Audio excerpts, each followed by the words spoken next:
Shalom, selamat pagi, selamat berjumpa kembali di dalam Mimbar Gemar Online. Hari ini tanggal 9 Mei tahun 2023. Tidak terasa kita sudah berada di pertengahan bulan Mei.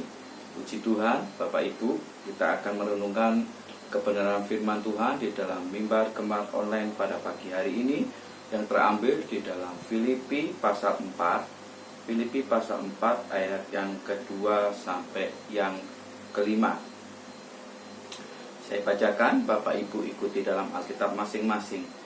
Nasihat terakhir. Euodia ku nasihati dan Sintike ku nasihati, supaya sehati sepikir dalam Tuhan.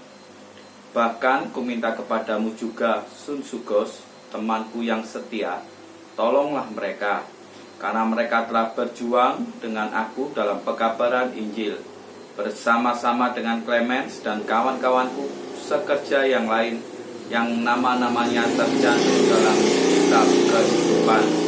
Bersukacitalah senantiasa dalam Tuhan. Sekali lagi kukatakan, bersukacitalah. Hendaklah kebaikan hatimu diketahui semua orang.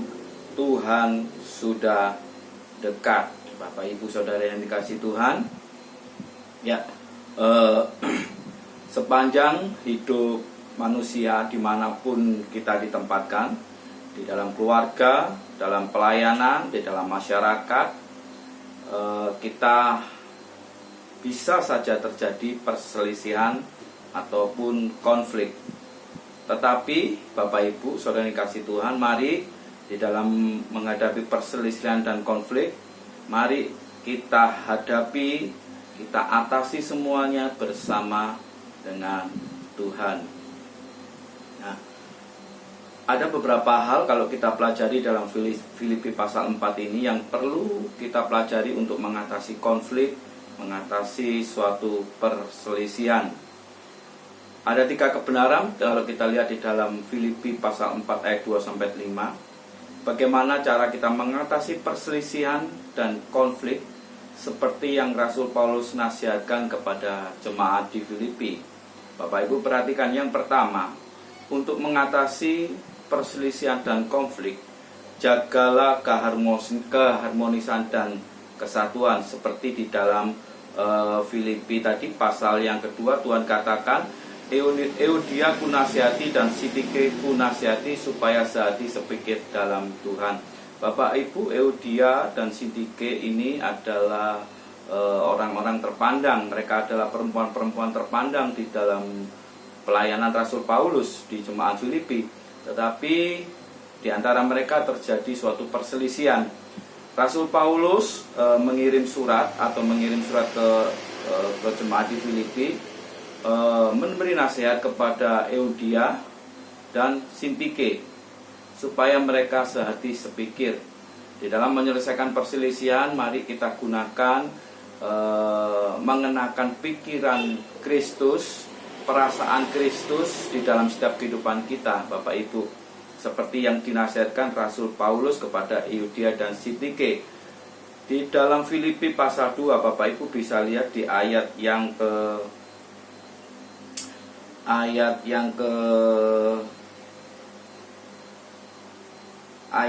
ke Filipi pasal 2 ayat yang kelima.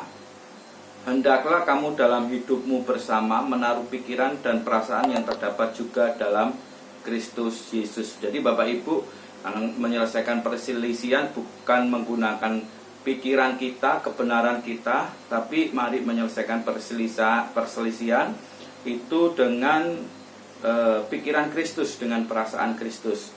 Itu yang Rasul Paulus nasihatkan kepada jemaat di Filipi, dalam hal ini khususnya Euodia dan Sintike.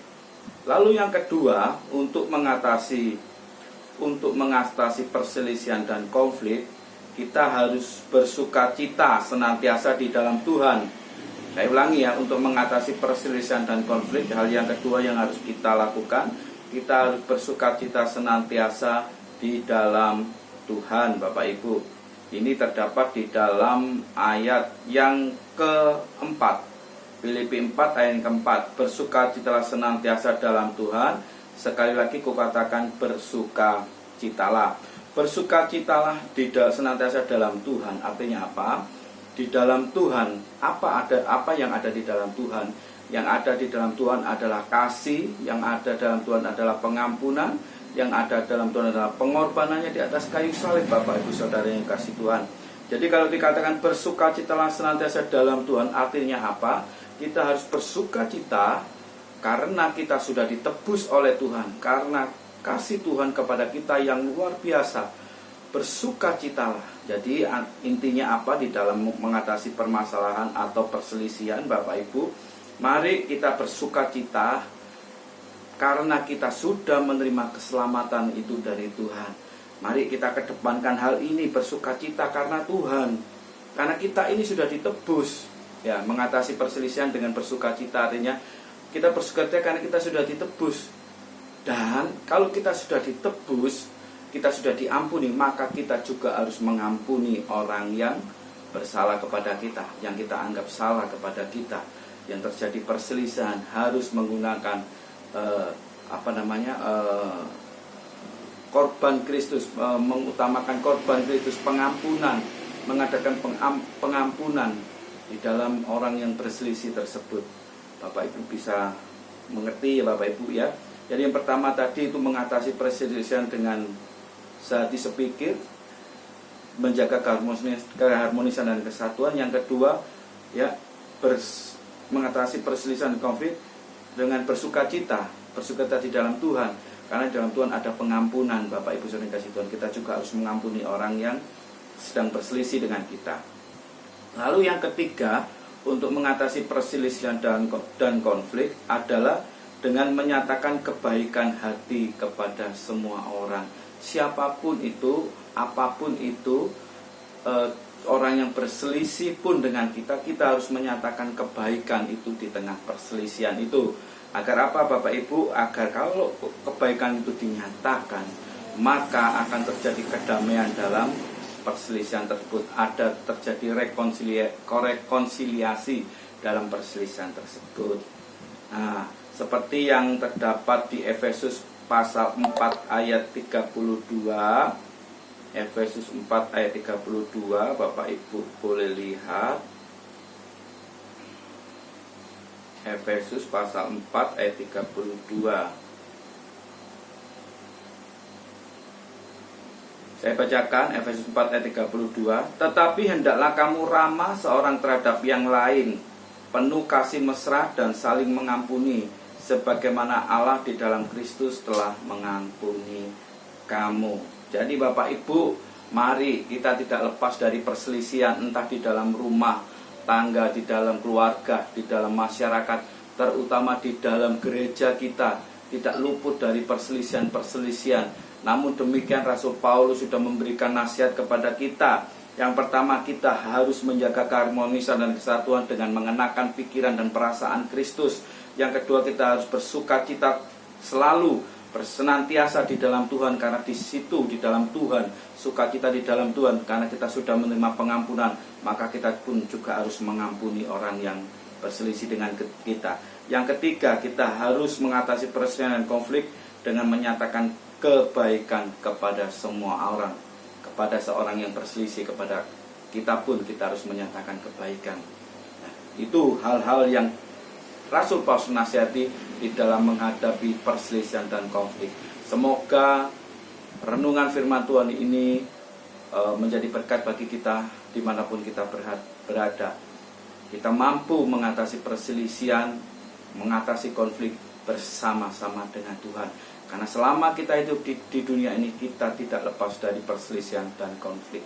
Tetapi kasih Tuhan lebih besar dan harus menguasai setiap kehidupan kita untuk kita dapat menyelesaikan konflik dan perselisihan tersebut. Puji Tuhan, mari kita berdoa.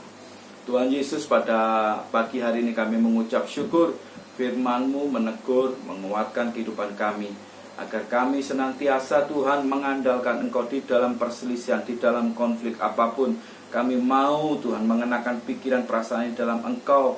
Kami mau bersukacita di dalam Engkau, karena di dalam Engkau ada pengampunan. Dan kami selalu mau menyatakan kebaikan Tuhan, agar tercipta kedamaian di dalam kehidupan kami. Terima kasih Yesus, terima kasih Tuhan. Biarlah apa yang kami renungkan ini boleh Tuhan menjadi berkat kami sepanjang hari ini, mulai pagi, siang, hingga sore, hingga kami kembali kepada pembaringan kami pada malam hari nanti.